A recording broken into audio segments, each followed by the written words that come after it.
Olá, pessoal! Eu sou a professora Nath, professora de literatura. Estamos aqui para mais uma obra literária. Estamos aí, na reta final do período e das obras também. Então, vem comigo que hoje a gente vai conversar sobre uma obra interessantíssima que é Quincas Borba. Ah, vocês acharam que eu tinha esquecido. Fez a inscrição no canal? Perde tempo não, faz a inscrição logo. Olha que quem avisa amigo é, hein? Tô avisando porque sou amiga de vocês. Então, vamos lá. Não esquece, hein? Finalzinho, dá um like aí no vídeo, tá bom? Pessoal, hoje nós vamos conversar sobre mais uma obra do nosso querido, amado, louvado, ovacionado Machado de Assis. Então, Quincas Borba é uma obra do nosso grande escritor Machado de Assis, que está localizada no período do realismo. Essa obra foi lançada em 1891, né? Então, ela faz parte já do período do realismo, lembrando que o realismo é esse período das teorias científicas, né? Então, ele começa a partir de 1881, com a publicação de Memórias Póstumas de Brás Cubas, que é a primeira obra realista publicada neste país pelo Machado de Assis.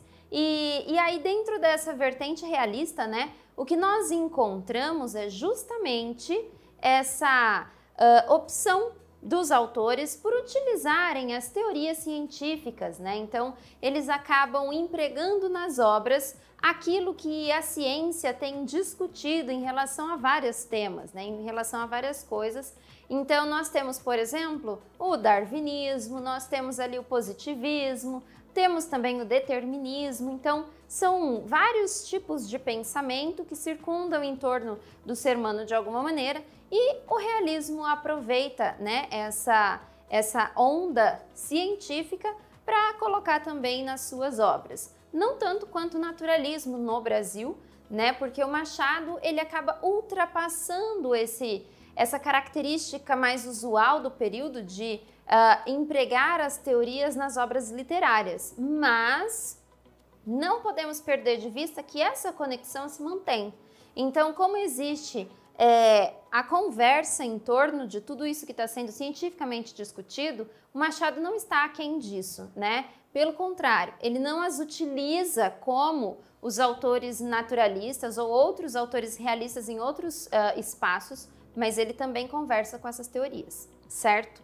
Bom, é importante dizer o seguinte: Memórias Póstumas de Brás Cubas é a primeira obra publicada pelo Machado dentro do pensamento realista, né? Uma obra que causa assim, um negócio nas estruturas da sociedade daquele momento, já que é uma obra que apresenta uma pessoa que já morreu contando a história da sua vida. E como isso é possível? Eu, graças a Deus, nunca encontrei ninguém que veio de outro momento para cá, porque eu tenho um pouco de medo, mas aqui é como se isso estivesse acontecendo, né? Como se nós estivéssemos conversando com alguém que já partiu para contar para nós como as coisas acontecem do outro lado. Então, é uma leitura um pouco difícil para esse leitor romântico daquele período. Não esqueçamos nós que Memórias Póstumas de Brás Cubas é a obra que abre um outro momento da literatura, porém, ele ainda vai ser lido por leitores, que são do romantismo, que estão acostumados com aquele romance linear, com aquelas histórias que tem o começo, meio e fim, que envolvem a questão do casamento, do amor e tal. Então, isso tudo é algo que não acontece no Machado. Então, os leitores, eles ficam um pouco, né, assim, ressabiados com essa questão toda. Então, não houve ali uma recepção tão positiva. Acontece que, dentro da obra Memórias Póstumas de Brás Cubas, nós temos um momento em que o Brás encontra um amigo de infância, né, lá dos tempos do colégio, e esse amigo acaba dando meio que uma volta nele e tal.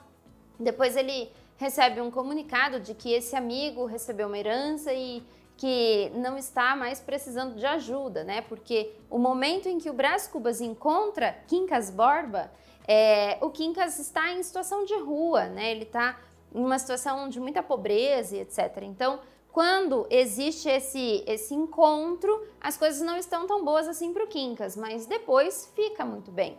né? Então, temos essa aparição desse personagem na obra. E aí, o segundo romance depois de Memórias Póstumas de Brás Cubas, que surge ali, né, um grande romance, é o Quincas Borba, que é a obra que nós estamos abordando aqui. E a gente pode criar algumas teorias aí, né? Então, será que é uma continuação? Será que Quincas Borba é tipo a segunda parte de Memórias Póstumas de Brás Cubas, né? Será que estamos trabalhando com uma ideia de quase saga, né? Algo assim? Não, não estamos. São romances autônomos, são romances absolutamente descolados. O que acontece é a presença de um personagem numa obra e do outro personagem em outra obra, mas não é uma continuação da história. Memórias Póstumas fala da vida do Brás Cubas. Quincas Borba fala da morte do Quincas Borba e da vida do Rubião até o seu fim. Então nós estamos tratando de coisas diferentes, certo? Lembrando que com o mesmo ponto de vista realista, tá? Então isso não muda. O Machado, ele constrói uma obra e outra dentro desse ponto de vista realista, então a gente considera isso de uma maneira bastante forte. Mas não se trata de uma continuação, certo? Bom, pensando então nessa obra Quincas Borba, o que nós temos a dizer sobre ela? Vejam bem, tudo começa em Memórias Póstumas, porque o momento em que o Quincas encontra o Brás Cubas, ele conversa a respeito de uma teoria que ele está criando e tal, e aí, na obra Quincas Borba, essa teoria vai ser o grande trunfo, né, da narrativa. Então, o Quincas desenvolveu uma tese que diz que as pessoas mais espertas, as pessoas que são mais sagazes, que são mais rápidas e mais soltas, digamos assim, né, que têm atitudes não tão comprometidas com a boa índole, com a ética e etc., são pessoas que vão vencer na vida, são pessoas que vão se dar bem. E aí você fica pensando, nossa, mas como assim? E ele ilustra isso. Então ele vive lá em Barbacena, com a herança que recebeu, é bastante dinheiro. Ele tem um colega, né, alguém que convive com ele de perto, não um caráter de relacionamento, tá? É só mesmo uma amizade e é só isso, que é o Rubião. O Rubião era um professor e ele acaba ficando ali com o Quincas e convive com ele. E aí, Quincas Borba tenta ensinar Rubião a respeito da teoria que criou. E ele ilustra, inclusive, essa teoria, né, para o Rubião, dizendo que existiam duas tribos e só um campo de plantação de batatas. Essas tribos elas precisavam caminhar muito e chegar a um destino que era longe, mas elas só conseguiriam esse feito se comessem. Porém, se aquela plantação fosse dividida entre as duas tribos, nenhuma delas chegaria ao final, porque elas não teriam energia suficiente. Então, o que era necessário? Que uma tribo só consumisse aquela plantação. De que maneira que vai ser estabelecido qual tribo consome ou não? Através dessa sagacidade, dessa força, enfim, né? Eles entram em embate e o melhor consegue as batatas, né? Aquele que mais tem desenvoltura conquista as batatas e, portanto, vai chegar ao final do percurso. E aí ele diz, né, quando termina essa ilustração, que aos vencidos o ódio, né, a desesperança, sentimentos de cunho negativo, mas ao vencedor as batatas. Então, para aqueles que ganharam, as batatas são deles, né? As batatas vão para eles. E isso na vida real também. Transpondo essa teoria para a nossa vida, é como se o Quincas Borba entendesse que não é necessário agir com ética, com moral, com escrúpulos. O caráter não é tão necessário assim, porque o que manda é a sua esperteza. A sua sagacidade é o que vai fazer com que você tenha sucesso ou não, com que você conquiste coisas ou não. E assim, a vida vai andando. Então, quando você olha dentro dessa teoria, né, para outras questões, fica um questionamento um pouco confuso em nós, né? mas será mesmo que ele considera isso? Será mesmo que ele acha que é isso que rege a sociedade, né? Então, ele afirma que sim, e é dessa maneira que as coisas devem ser. Então, para que você se dê bem na vida, para que você seja uma pessoa de sucesso ou sorte, é preciso, antes de tudo, ser sagaz. E aí, ele tenta explicar isso tudo para o Rubião, mas o Rubião não entende muito bem. Ele não compreende, ele não capta a essência, né, dessa teoria. Enfim, o Quincas convive ali com ele, começa a adoecer, enfim, e acaba morrendo. Quem dá notícia para o Rubião de que o Quincas morreu é o Brás Cubas, né? Ele tem ali uma interação nesse momento da morte, então ele aparece na obra do Quincas Borba. E aí, o Rubião descobre que toda aquela herança que o Brás Cubas recebeu, aliás, perdão, que o Quincas Borba recebeu, ficou para ele. Então, em testamento, o Quincas deixa tudo para o Rubião com uma condição. Se essa condição não for cumprida, o dinheiro não fica com o Rubião, que é qual? Cuidar do cachorro. Então, o Quincas tinha um cachorro e ele diz que todo o dinheiro dele pode ficar para alguém desde que esse alguém cuide do cachorro. E aí, o Rubião vai cuidar do cachorro. Como é mesmo o nome do cachorro? Quincas Borba. Então, foi uma coisa bem autoral, né, digamos assim, pouco egocêntrica. Coloca o nome do cachorro sendo o seu nome mesmo, né? Então, o Quincas morreu, o Quincas Pessoa morreu, mas o Rubião continuou lidando com o Quincas Cachorro, né? Então, essa ideia desse Quincas que não morre tá aí, né, dentro da narrativa. O fato é, Rubião se vê rico, né, e acaba indo para o Rio de Janeiro. Então, a gente tem dois espaços em que acontece essa narrativa. O primeiro é Barbacena, em Minas, que é onde está o Quincas Borba Pessoa, com o seu cachorro, Quincas Borba, e também na companhia do Rubião. E aí, ele acaba falecendo, Rubião sai de Barbacena com o dinheiro e vai para o Rio de Janeiro.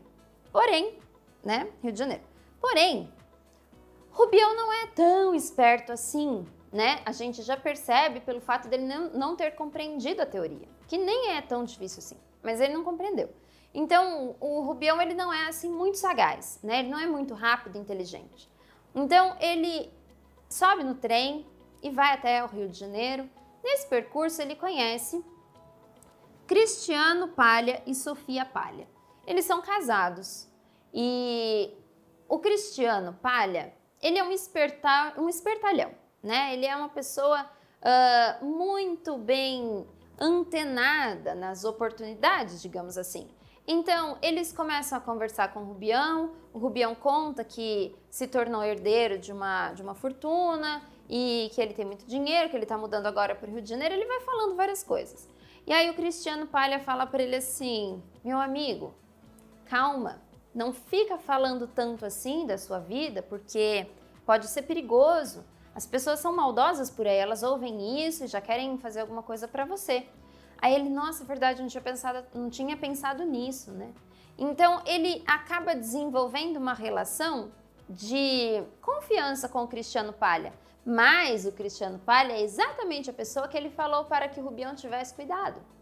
Então, ele está lhe dando umas dicas, se fazendo de muito amigo, mas na verdade ele está tentando tomar posse desse dinheiro, né?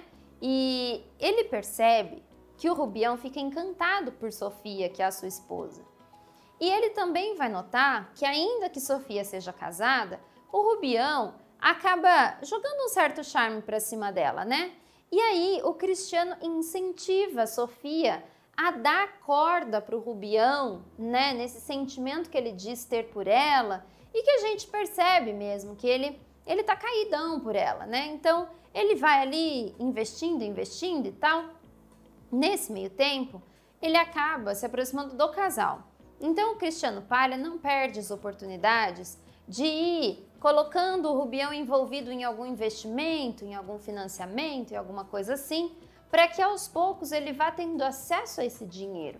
Isso tudo com o respaldo da Sofia, que acaba dando espaço para que o Rubião entenda que talvez possa existir ali alguma correspondência de sentimento. O que não tem, né? Não acontece, mas eles abrem a oportunidade para esse pensamento pairar pela cabeça do Rubião, né? É claro que nós temos vários outros personagens dentro dessa história, mas a trama principal, ela gira em torno desses personagens que tratamos aqui. O Quincas Borba, Cristiano e Sofia Palha, o Brás Cubas, algumas outras personagens, né? O Camacho também, que é um jornalista bastante interesseiro e que fica ali às voltas, né? Bajulando o Rubião para que, feliz, ele acabe cedendo a alguns pedidos, né? Então, várias pessoas vão se aproximando nessa intenção de pegar um pouquinho do dinheiro dele para si, né? Não na amizade verdadeira, mas visando o lucro, né? Então, temos toda essa situação. O fato é que Rubião vai perdendo dinheiro, e ele começa em determinado momento a oscilar entre a sanidade e a insanidade, e ele acaba morrendo, né? De uma maneira bem triste, quase amíngua e sem dinheiro. Outras pessoas acabaram tomando posse do dinheiro dele. Então, o romance termina dessa maneira, né?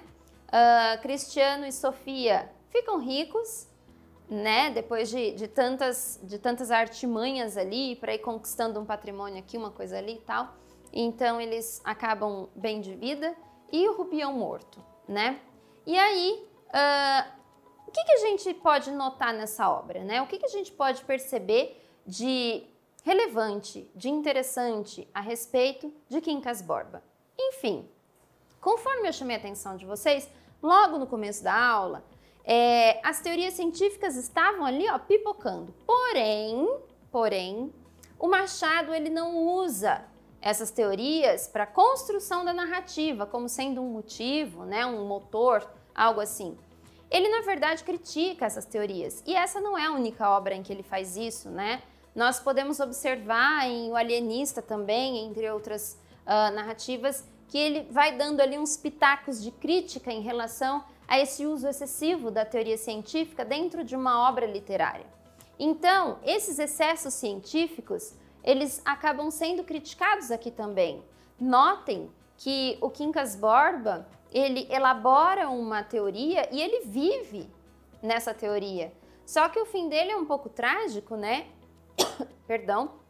Ele acaba falecendo antes da hora, de maneira precoce, né? De uma circunstância que não era doença exatamente, enfim. Então, essa teoria, né? Até que ponto que a gente vai levando, considerando ela como verdadeira, até que ponto ela não é verdadeira, né? Ela pode ser real ou não. Então, a gente tem todo esse trabalho na obra sendo trazido, porque nós temos uma teoria. Ao vencedor, as batatas, né? E então, será que isso funciona? Será que não? Como que será que é isso? Mas quando a gente para prestar atenção, a teoria do Quincas Borba, ela não é de todo errada. Ela é sim sem escrúpulo algum, mas ela não é de todo errada. Por quê? Porque é uma ideia bacana? Não, mas é algo de certa maneira já praticado dentro da sociedade, né? Ele olha para a sociedade carioca com um olhar muito crítico.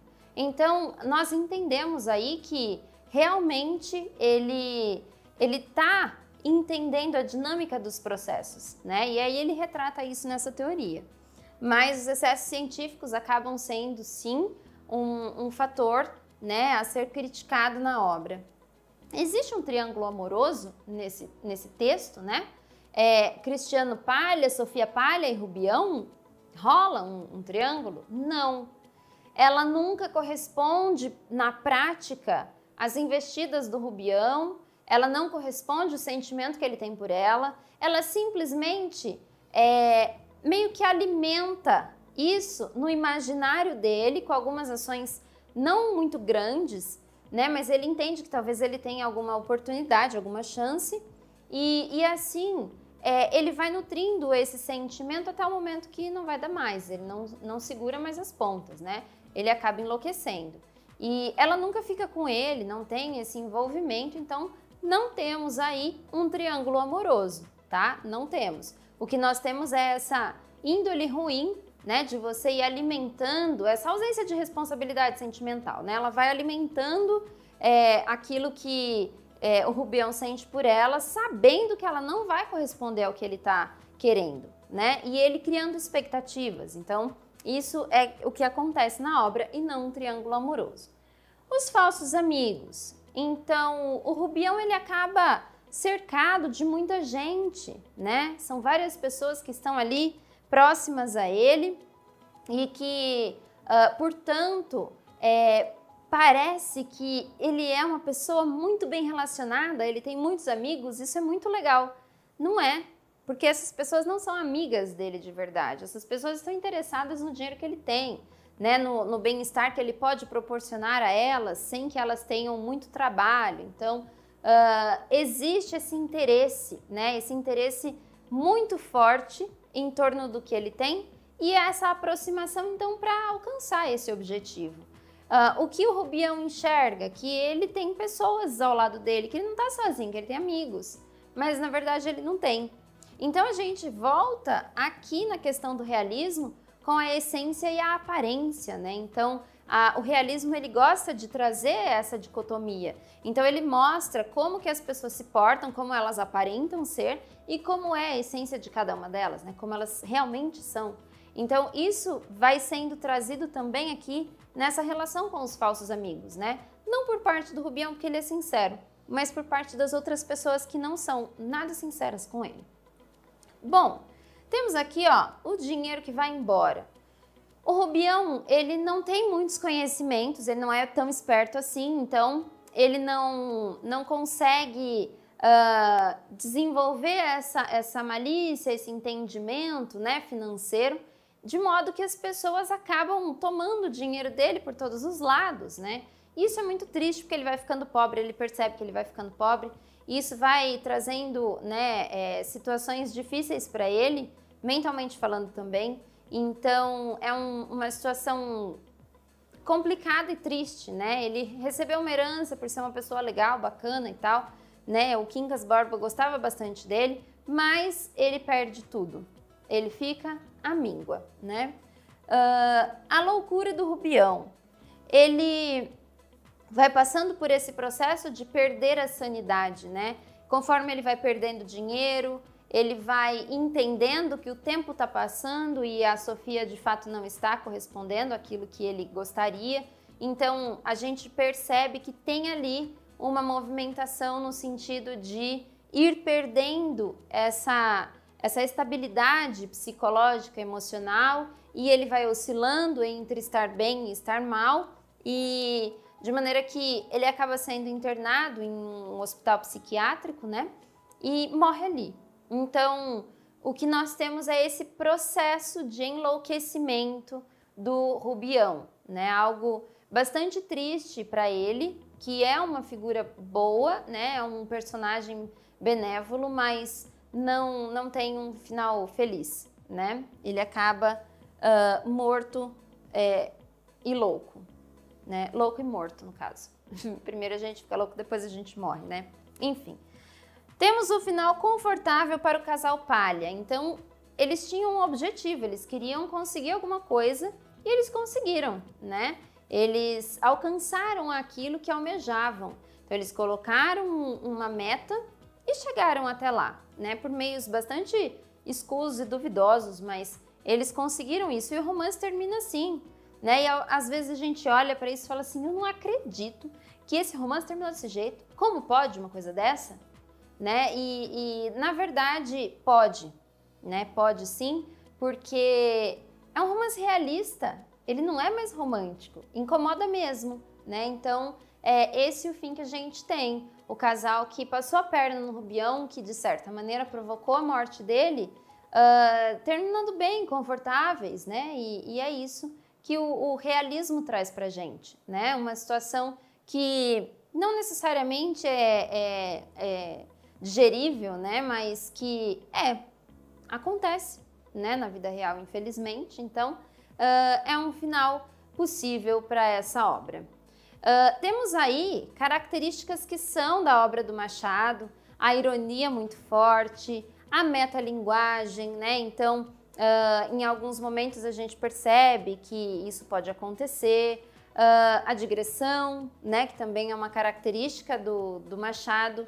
Essa escrita realista do Machado de Assis, ela é riquíssima. Então ela requer uma leitura bastante atenta. Então, se tiverem que trabalhar com algum trecho dessa obra, né, ou com algum ponto que toque essa obra, tenham bastante cuidado, leiam com atenção o texto, porque isso vai ser necessário. É assim que funciona. Por mais que a leitura seja obrigatória, o texto da questão ele está ali por um motivo. Então, trabalhem com ele, mas entendam também o momento, né, o contexto de produção da obra, quem é o autor, quais características ele traz com ele, sendo, né, essa assinatura do Machado, e mais ou menos o que é esse enredo e como funciona essa teoria humanitista, né? Que é a teoria criada pelo Quincas Borba e que vai ressoar até o final do romance, tá bom? Eu espero que vocês tenham gostado da aula, eu espero também que tenha sido esclarecedor e em breve nós estaremos juntos de novo, tá bom? Deliciem-se com a leitura do Machadão, tá certo? Um beijo e até a próxima! Quer receber mais conteúdo como esse? Se inscreva no nosso canal e ative o sininho.